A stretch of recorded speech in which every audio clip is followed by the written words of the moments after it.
새 계명을 너희에게 주노니 서로 사랑하라. 내가 너희를 사랑한 것 같이 서로 사랑하라. 너희가 서로 사랑하면 이로써 모든 사람이 너희가 내 제자인 줄 알리라. 사람은 인간이 세상에 태어날 때 하나님으로부터 받은 하나님의 형상의 가장 핵심적인 노른자이다. 인간은 그것을 그대로 상속받아야 할 것이었다. 그러나 그것이 잘못됨으로써 하나님과의 관계가 끊어졌으니 이것을 회복하기 위한 방법은 인간이 하나님을 닮아야 한다. 하나님을 닮기 위한 가장 최선의 방법은 하나님의 자녀로서 사랑의 본연의 모습을 돌아가야 한다. 사랑, 사랑, 사랑. 그것은 모든 것을 이겨내고 모든 것을 녹여내고 모든 것을 이룰 수 있는 근본된 힘이다.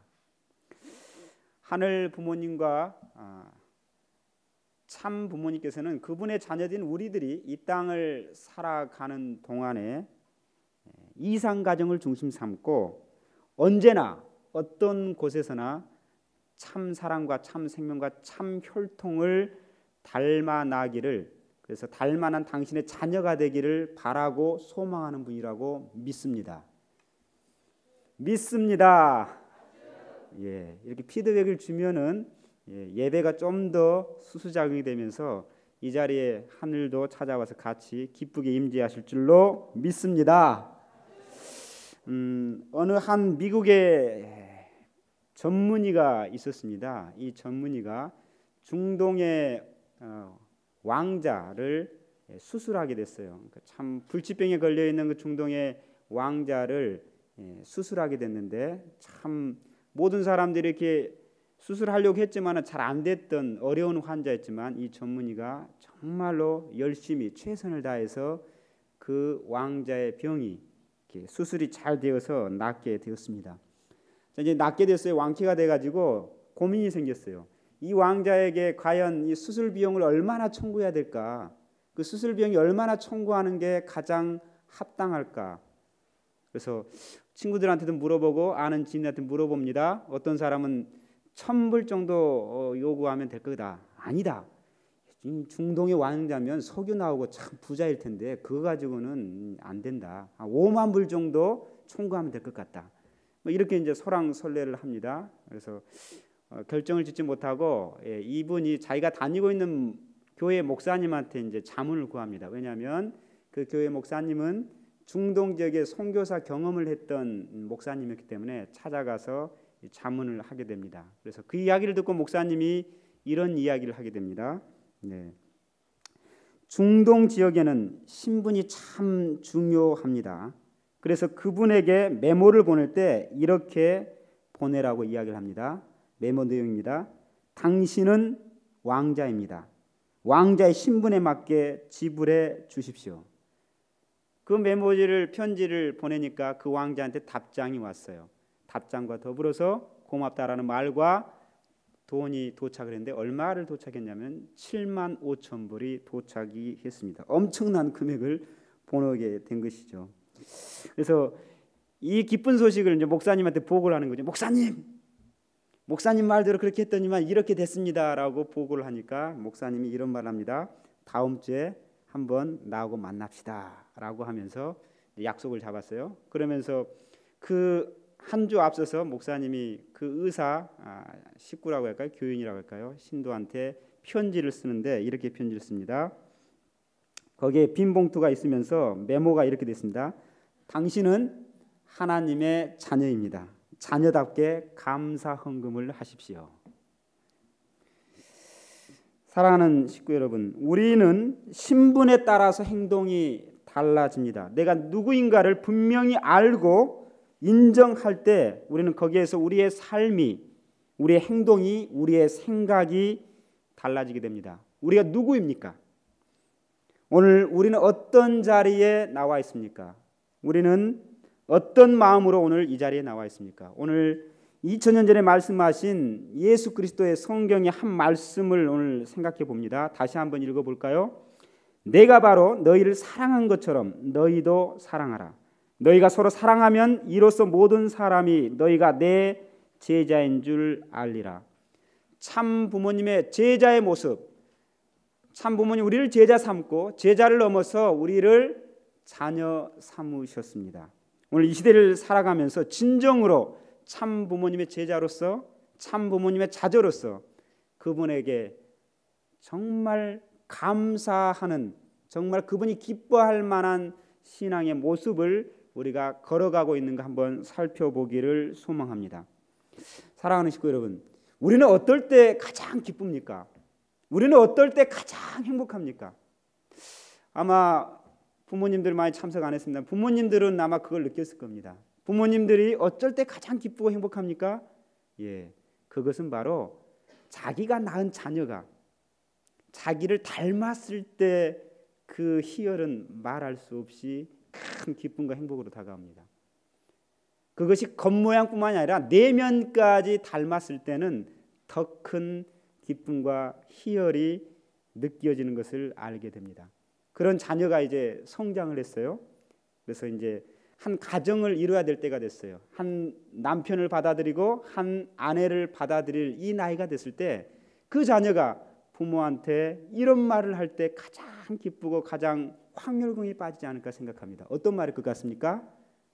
나는 내 남편이, 내 아내가 우리 엄마 같고 우리 아빠를 닮은 사람이었으면 좋겠습니다. 이 말을 들을 때 그 말을 들은 부모의 마음은 어떨까요?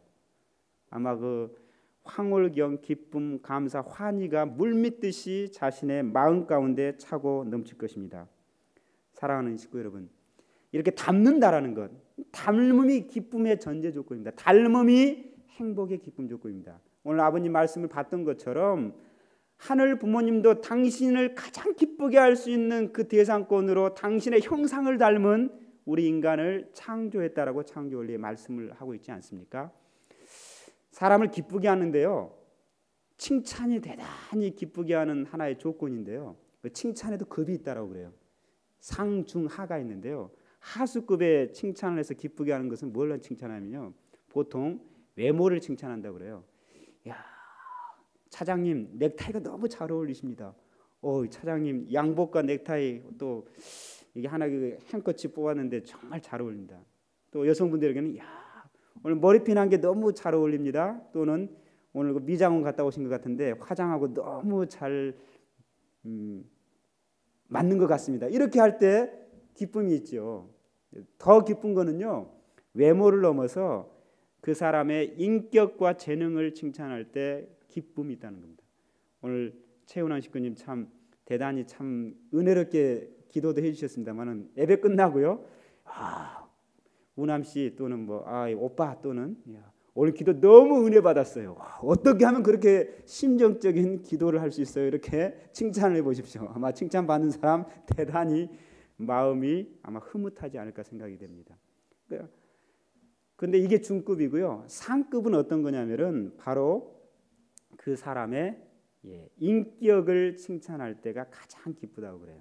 외모보다도 능력보다도 그 사람의 인격, 이렇게 칭찬을 해보십시오. 나는 당신을 존경합니다. 나는 당신의 삶을 닮고 싶습니다. 당신은 나의 롤모델입니다. 이런 말을 들을 때 그 말을 해준 사람한테 아마 뭐 먹고 싶어? 내가 쏜다 이러지 않을까.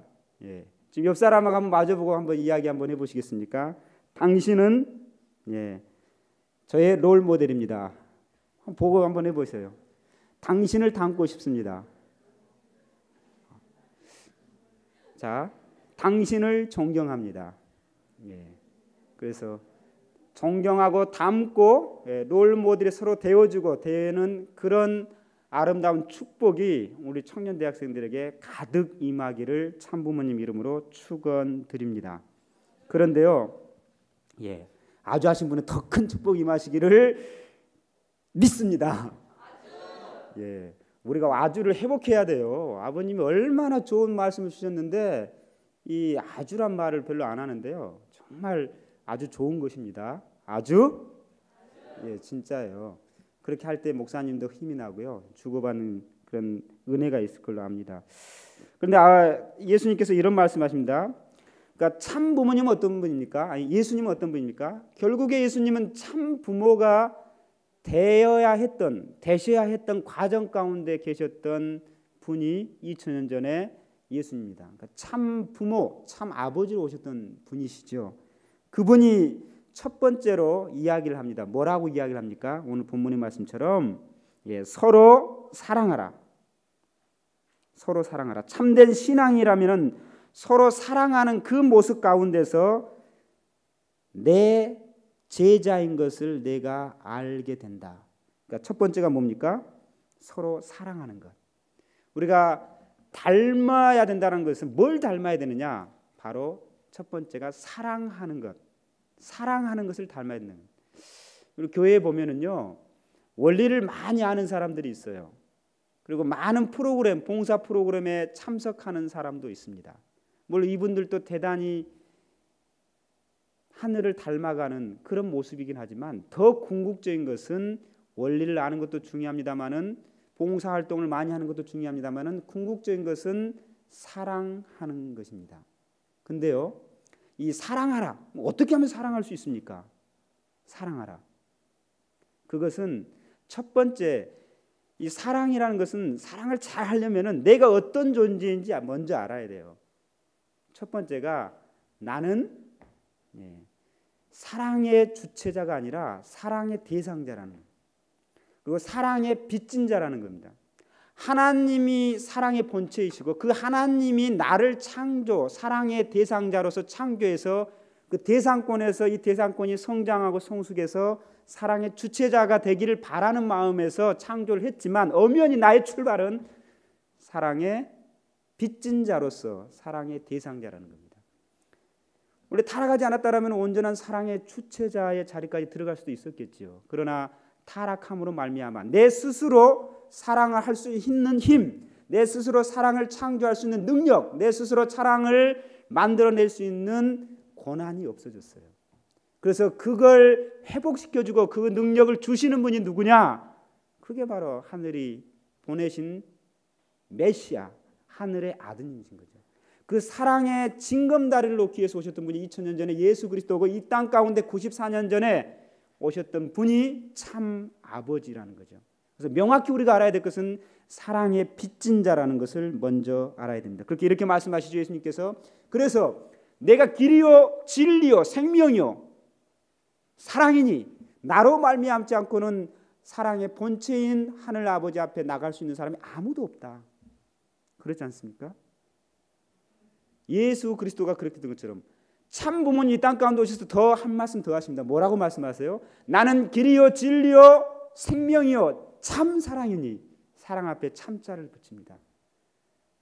나를 통해서 하늘 부모님을 만나라고 말씀하시는 그 사랑을 우리가 만나야 되지 않겠습니까? 그 사랑을 우리가 알아야 되지 않겠습니까? 그렇다면 어디에서 이 사랑이 체험되어지고 경험되어질 수 있을까요? 우리가 아는 것처럼 사실은 가정에서 제일 먼저 되어져야 되죠. 근데 오늘 저는 가정보다는 우리 교회 공동체에서 이 사랑이 체험되어지기를 바랍니다. 이 예배의 자리 가운데 사랑이 전달되는 부분도 있지만 근데 섬세하고 세밀하고 직접적으로 예배의 자리 가운데 사랑에 전달되는 것은 한계가 있습니다. 그래서 필요한 것이 뭐냐면은 바로 홈그룹 또는 소모임이 필요합니다. 우리가요 건강하고 행복한 그런 신앙생활을 하고 제가 첫 번째 주제가 감사했고요. 두 번째 주제가 설교 주제가 동행이었습니다. 세 번째 주제가 지금 바로 닮음인데요. 그 감사와 그 동행과 그 닮음을 이루어내려면은 우리가 두 가지가 필요한데 하나는 이 예배를 중심 삼고 선포되어지고 듣는 이런 큰 대그룹의 예배가 필요하고요. 두 번째는요.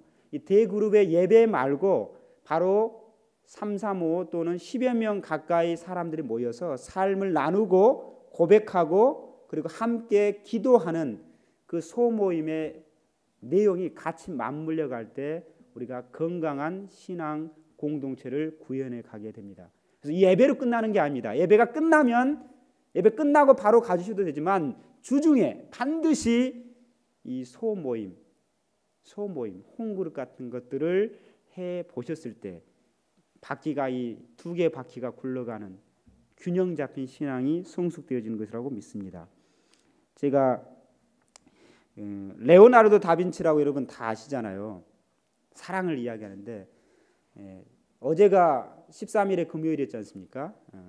그러니까 레오나르도 다빈치가 최후의 만찬이라는 그림을 그리지 않습니까? 거기에 등장인물이 몇 명입니까? 13명이죠. 예수님과 12명의 제자.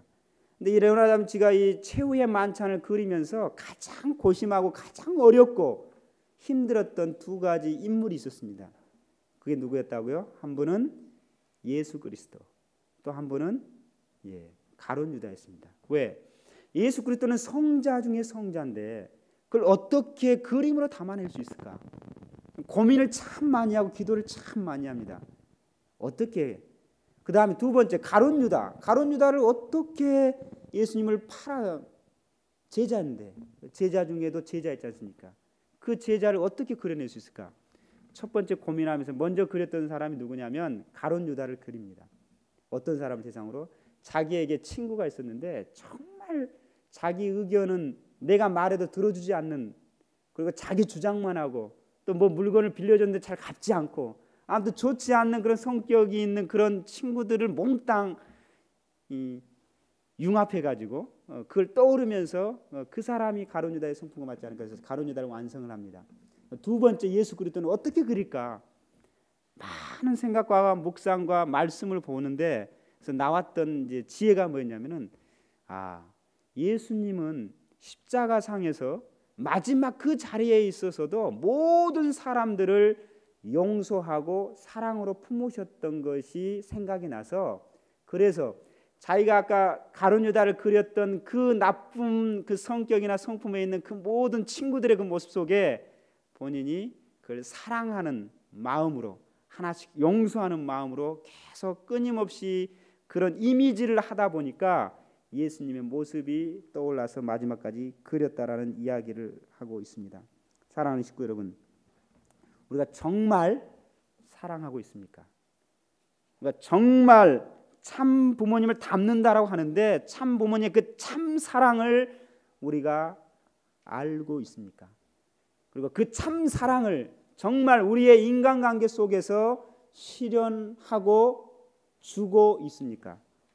저는 작지만 참 부모님의 예수님의 사랑이 그랬던 것처럼 참 부모님의 사랑은 가면 뭘까? 참 부모님께서는 참 사랑이라고 이야기하는데 예수님의 사랑은 용서와 품는 사랑, 사랑하라, 원수를 사랑하라. 근데 이 사랑이라는 게 개념이지 않습니까? 관념이잖아요. 실체가 아직 아니지 않습니까?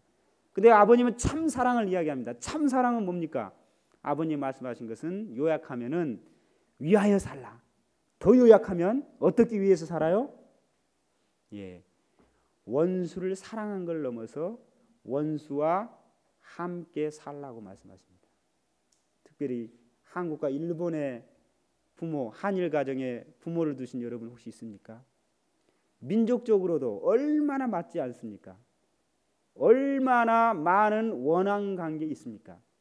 그 원한이 일대를 넘어서 일대만 넘으면 거기서 태어나는 생명으로 말미암아 엄마 아빠가 그 자녀로 말미암아 사랑할 수밖에 없고 이해할 수밖에 없고 용서할 수밖에 없는 그 유일한 방법, 바로 원수와 같이 살게 하는 이 놀라운 참 사랑의 길을 우리 참 부모님께서 가르쳐주고 그렇게 살라고 말씀하십니다. 국제가정이 아니다 하더라도 혹시 여러분 중에 축복을 준비하는 분 있습니까? 또 이미 축복을 받아서 가정 출발을 한 사람 있습니까? 아니면 축복은 받았는데 어려워하는 사람이 있습니까? 바로 부모님이 맺어준 그 사람이 나에게 가장 잘 맞는 사랑을 실천할 수 있는 하나님이 주신 사랑의 선물임을 명확히 아시는 여러분이 되기를 참부모의 이름으로 축원드립니다. 축원드립니다. 아마 정말 힘든 사람은 아주라고 답변하기 쉽지 않을 거예요. 그런데 곰곰이 생각해 보십시오. 참사랑의 길이 무엇인가? 내가 실현할 수 있는 것이 무엇인가? 마음에서 울려나오는 맞아, 그거야 라고 하는 음성이 들릴 것입니다. 그 음성을 놓치지 마시기 바랍니다. 두 번째로 어떻게 닮을 것인가? 사랑하라고 말했습니다. 예수님은 사랑을 말했습니다. 참부모님은 참 사랑을 말했습니다. 두 번째, 뭘 닮을 것인가? 예수 그리스도의 예를 보면은요, 예수님이 서로 사랑하라 이 말씀하기 전에요, 뭐 최후의 만찬 이야기했습니다만은 그 최후의 만찬이 끝나고 예수님 했던 행위가 있습니다. 뭐예요? 다 아시다시피 세족식입니다. 제자들 한 사람 한 사람 다 물로 무릎을 꿇고 본인이 낮아져서 발을 씻고 수건으로 다 발을 닦는, 쉽게 말하면 이게 바로 섬김입니다. 섬김. 저는요, 우리 천복궁 청년 대학생들 이렇게 했으면 좋겠어요. 제가 취임 예배 때 식구님 앞에서 이런 이야기를 했어요. 부름받은 자의 소임은 충성과 섬김임을 압니다. 그래서 요즘 제가 선배 목회자한테 뭐 하면은 충성 청년 문배관, 좀 군대식이긴 합니다만은 작은 행위에 내 마음과 내 가치관을 담았습니다. 그래서 꼭 하라는 건 아니지만 우리 앞에 그런 용어를 쓰면서 의식하는 것도 필요하지 않을까. 그래서 선배님들 만나면은 저 만나면은요, 목사님 충성 이렇게 하시기 바랍니다. 그럼 제가 섬김하면서 답변하겠습니다. 그래서 충성과 섬김이 구호가 되고, 구호를 넘어서 내 삶의 의식화가 되고, 정말 그렇게 사는 우리 천복궁 청년 대학생이 됐으면 참으로 좋겠다 싶습니다. 예수 그리스도가 섬김은 먼저 자기를 내려가는 겁니다. 자기가 위에 서는 것이 아니고 내려가서 상대방의 어려움을 돌보는 것입니다. 또 하나 우리가 섬김의 운동을 하는 것은, 운동이 어디서부터 시작하냐면 의식의 변화부터 시작하거든요. 그리고 말로부터 시작됩니다. 그래서 기독교를 보면은요, 섬김이라는 단어를 참으로 자연스럽게 사용을 해요. 자기를 소개할 때 이렇게 소개를 하거든요. 기독교에서는 저는 천복궁 교회에 어디 제일 장로교회에 장로로 섬기고 있는 누구누구입니다. 근데 우리는 어때요? 2세 몇 가정 누구누구입니다. 섬기라는 단어가 없어요. 또 6천 가정 권사 누구입니다. 그 말도 맞긴 합니다만은 저는 이 섬김이라는 단어를 참 자주 사용했으면 좋겠어요. 만약 우리 아까 이제 피아노 우리 이정희 씨 것 같은, 저는 청년대학부 소속, 천복궁 청년대학부 소속 피아노 사역으로 섬기고 있는 이정희입니다. 이렇게 하면 얼마나 좋을까. 그래서 저는 가끔 소개할 때 천복궁 청년대학생들을 섬기고 있는 문배관 목사입니다. 이런 이야기를 자주 하는데요. 해보세요. 좀 다릅니다. 그래서 이 섬김이 우리에게 회복이 돼서 그 섬김을 닮은 내용만 그 이론만 알고 담는 것이 아니라 정말로 삶으로 닮아나는 그런 섬김이 구현되기를 참부모님으로 축원드립니다. 참부모님은 어떻게 우리를 섬겼습니까? 우리가 예수 그리스도를 생각하면 2000년 전에 참부모가 돼야 했던 그분이 참부모의 자리로 나가지 못하고 마지막 십자가의 길을 가시는 그 순간에서도 섬기고 용서하는 말씀을 했던 것처럼 참부모님은 비교할 수 없는 7사부활 8단 완성으로 우리를 섬기고 또 섬기고 죽음의 자리까지 가더라도 내 한 사람을 살리고 섬기기 위해서 당신의 그 모든 것을 쏟아부으셨던 참부모님의 삶, 그걸 하나하나 우리가 닮아가야 되지 않겠습니까? 그 닮아서 어떠자고요? 우리도 섬기는 사람이 되자, 우리도 사랑하는 사람이 되자라고 천복궁 청년대학생들에게 말씀하고 있는 것이 아니겠습니까? 진정한 닮음이 어디에 있겠습니까? 여기에 노희경 씨가 쓴 책 중에 이런 책이 있어요. 제목이 글이 있습니다. 지금은 사랑하지 않는 자 모두 유죄라는 글이 있습니다. 그 글에서 자기의 생각을 이렇게 표현합니다. 몇 부분들을 함께 나누어 봅니다. 나는 한때 나 자신에 대한 지독한 보호 본능에 시달렸다. 사랑을 할 땐 더욱이 그랬다. 사랑을 하면서도 나 자신이 빠져나갈 틈을 여지없이 만들었던 것이다. 좀 지나서 이렇게 이야기합니다. 나는 그것이 옳은 줄 알았다. 그것이 상처받지 않고 상처 주지 않는 일이라고 진정 믿었다. 그런데 어느 날 문득 드는 생각, 너 그리 살아 정말 행복하느냐? 나는 행복하지 않았다. 죽도록 사랑하지 않았기 때문에 살 만큼만 살았고 영원을 믿지 않았기 때문에 언젠가 당장 끝이 났다. 내가 미치도록 그리워하지 않았기 때문에 아무도 나를 미치게 보고 싶어 하지 않았고 그래서 나는 행복하지 않았다. 그는 사랑에 대해서 또 이렇게 이야기합니다. 사랑은 내가 먼저 다 주지 않으면 아무것도 주지 않는다. 버리지 않으면 채워지지 않는 물잔과 같다. 그러면서 이렇게 결론을 내립니다. 사랑하지 않는 자는 모두 유죄다. 자신에게 사랑받을 대상 하나를 유기했으니 변명할 여지가 없다. 사랑하는 식구 여러분, 우리는 정말 참 부모님을 하늘을 닮기를 원합니까? 그 닮기를 원한다면 구체적으로 정말로 사랑하고 있습니까? 사랑하는 자는 다 내 제자고 내 자녀라고 그렇게 말씀을 하고 있는데요. 또 이런 시의 한 구절이 있습니다. 이정록 씨가 쓴 서시라는 대목에 이렇게 시작하는 글이 있어요. 마을이 가까울수록 나무는 흠집이 많다. 내 몸이 너무 성하다. 마을이 가까울수록 왜 나무에 흠집이 많을까요? 그건 사람들이 그 마을에 사는 사람들이 그 나무를 남다르게 생각해서 만져주고 이렇게일 수도 있고요. 뭐 여러 가지 해석할 수가 있습니다만 다만 정말로 가까운 사람들에게 가까운 이웃들에게 상처를 받는 과정은 어디에나 있다는 것입니다.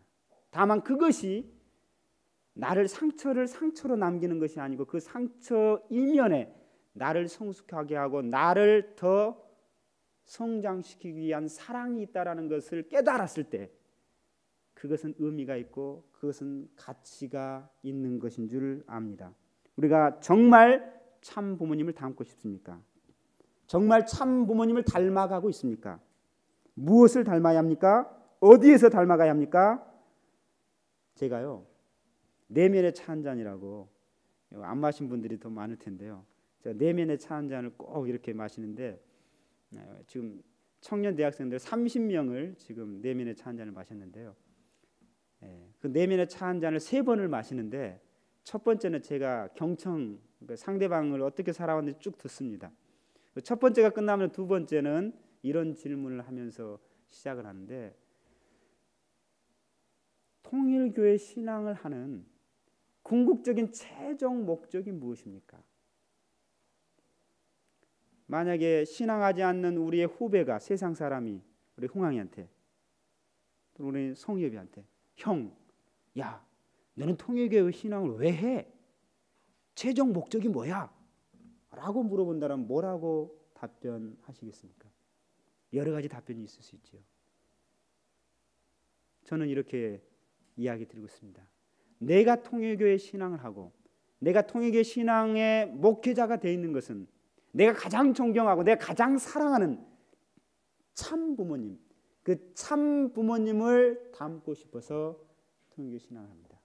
그 참 부모님을 닮아서 나도 작은 참 부모, 참 가정을 이루고 싶어서 이 신앙을 하고 이 길을 한 걸음 한 걸음 걸어가고 있다라고 말씀드리고 싶습니다.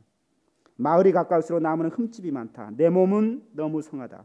가까이 가지 않고 사랑하지 않기 때문에 상처가 없을지 모르지만 사랑하지 못하는 받지 못하는 사랑하는 관계 가운데 들어갈 수 없는 그런 입장에 있는 건 아닌가 생각할 때 예수 그리스도는 이렇게 이야기했습니다. 내가 너희를 사랑한 것처럼 너희도 사랑하라. 하나만 더 소개합니다. 제가 좋아하는 시 중에 엘리자베스 노베이라는 분이 쓴 시가 있는데요. 이분은 주로 어린이들을 대상으로 쓴 시가 있는데 이 시를 통해 결론을 맺고자 합니다. 제목이 어리틀입니다. 우리말로 해석하면 조금 더. 시는 이렇게 시작합니다. 설탕을 조금 가지고도 음식맛이 달게 된다네. 비누를 조금 가지고도 내 몸이 깨끗하게 된다네. 햇빛을 조금 가지고도 새싹이 자라난다네. 조금 남은 몬땅 연필로도 나는 책 한 권을 쓸 수 있다네. 조금 남은 양초 하늘하늘 춤추는 불꽃. 이 불꽃은 여전히 어둠을 밝힌다네. A little, 조금 더. 그렇습니다. 조금이지만 그 조금이 변화시킵니다. 지금 사랑하지 않는다, 다 유죄라고 이야기하는 오늘 이 말씀을 들으면서 조금만 더 내가 다가가면 우리 공동체가 변합니다. 내가 조금만 더 노력하면 내가 변하고 우리 공동체가 바뀝니다. 내가 조금만 더 한 걸음 더 나갔을 때 내가 변하고 우리 공동체가 변하고 우리 교회가 변화가 될 것입니다. 사랑하는 식구 여러분, 그 조금만 더 함께 하고 조금만 더 나누고 조금만 더 섬겨주지 않으시겠습니까? 어디에서? 이 교회 안에서. 그리고 아직 온전하게 자리 잡아 정착하지 못했지만 소그룹 안에서. 그래서 예배 끝나고 소그룹을 꼭 하셔야 됩니다. 아직 구체적인 것들이 만들어지지 않았지만 같이 그 아름답고 우리의 사랑이 실현되어지고 우리의 섬김이 실현되어지는 그 모임 공동체를 만들어가기를 소망합니다. 기도하겠습니다. 사랑하는 아버지 하나님, 감사합니다. 우리가 같이 모여서 삶을 나누고 사랑을 나누고 우리 안에 나눔을 통해서 참 부모님의 사랑으로 서로를 바라보고 서로를 통해서 힘과 용기와 위로와 소망과 하늘 부모님의 사랑을 함께 나눌 수 있는 청년 대학의 모임으로 한 걸음 나갈 수 있도록 바라고 원합니다. 우리가 때로는 연약해서 상처를 줄 수 있는 모습도 있지만 그것을 통해서 우리가 성장과 성숙의 모습으로 나아가는 것을 알게 됩니다. 참 부모님이 걸어왔던 그 사랑의 길에는 상처투성이었지만 그 상처를 상처로 남기지 아니하시고 더 큰 사랑으로 성화하셨던 것처럼 우리도 우리 공동체 안에서 아버지 하나님 그런 모든 부분을 품어 안을 수 있는 닮음의 작은 사랑의 그 세계를, 그 기쁨을, 그 축복을 마음껏 누릴 수 있는 천목궁 청년 대학생들의 삶의 되기를 축복하여 주셨기를 간절히 바라면서 모든 말씀 문배관의 이름으로 보고하고 아뢰었사옵나이다. 아멘.